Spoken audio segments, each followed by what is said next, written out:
Hi Jess, welcome and thank you for being here and talking to me today. Thank you so much for having me.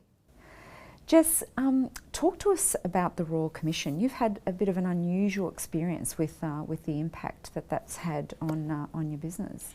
Yes, you could say that launching a financial planning business from scratch, working with 25 to 45-year-olds in the midst of a Royal Commission is potentially a questionable thing to do, but actually it has worked quite the opposite for us. So because we're a non-aligned licence and because we charge flat fees in terms of coaching, we've actually found that the Royal Commission has worked very much in our favour, and we've been really surprised that we've actually engaged in fantastic conversations with clients, asking more questions about, who are we licensed through, what does that mean in terms of the advice that we deliver, and how does that impact them in terms of where it is that they want to go. So have you found that the clients that you're coming across are aware of the Royal Commission, or are you educating them around what's happened? I think to varying degrees they are. I mean, I have a client who works for APRA, so fairly all over the Royal Commission.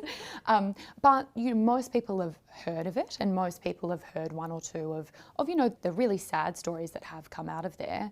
But I think that there's a really big breath of fresh air actually, because if you're able to articulate what it is that you do and the value that you bring to clients and give really good client examples, we have found that people that come to see us are really happy and want to engage in that conversation. What do you think will be the impact of the FASIA requirements on the industry? Yeah, this is a really interesting one.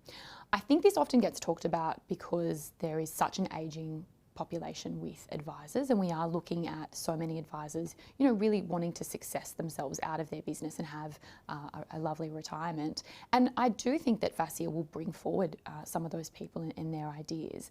For me personally, it also means some challenges. From a younger perspective, I'm building a business, building a team, building a big client base, and also staring down the barrel of having a young family and going back to university. So, there is definitely some complexity that needs to be navigated.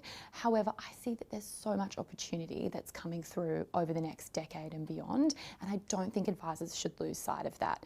It's really easy to see all the legislative changes and think, well, that's me, I'm done, instead of remembering that we're on the cusp of the largest intergenerational wealth transfer that we've ever seen, and that in itself presents huge opportunities for advisors, and it's just about navigating the education requirements and knowing that that means your clients are going to feel more confident in the advice that they get from you. Do you think that the regulatory changes and this this diminished confidence in the financial services will impact advisors starting new businesses like yourself? I think it will certainly be harder for some people to start advice businesses, because the traditional model has always been that you start a business, you buy a book of ongoing clients, and that's how you get started. And I'm not sure that that's going to be how people start businesses moving forward. However, we've started from 0 clients with no advice experience, with no small business experience, and I'm really proud to say that the business is flourishing. And so that gives me great confidence that if people do want to start their own advice business, there absolutely is a way to do it. So there's a tremendous opportunity to help people.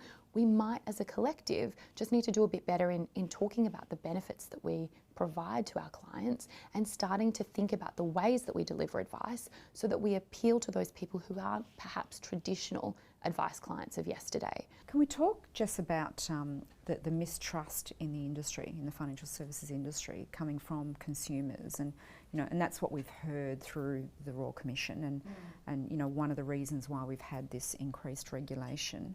How do you deal with that perception of mistrust with your clients? Yeah, it's always funny because people who get advice don't feel that level of mistrust. It's quite the opposite. But of course, the collective, because of the Royal Commission, they see the bad apples and they assume that that's the entire basket, which of course we know is not the case. And so I feel like there's a lot of work that needs to be done, really highlighting the great stories that come from from getting advice and what advice looks like over the long term. But we have to acknowledge that there is mistrust.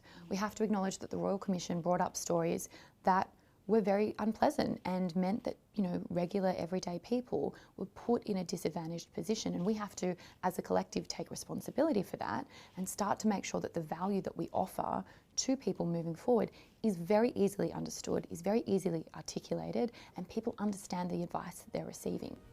Thank you very much, Jess. That's been really insightful. So I really appreciate you being with us today. Thanks, Pina. Thank you.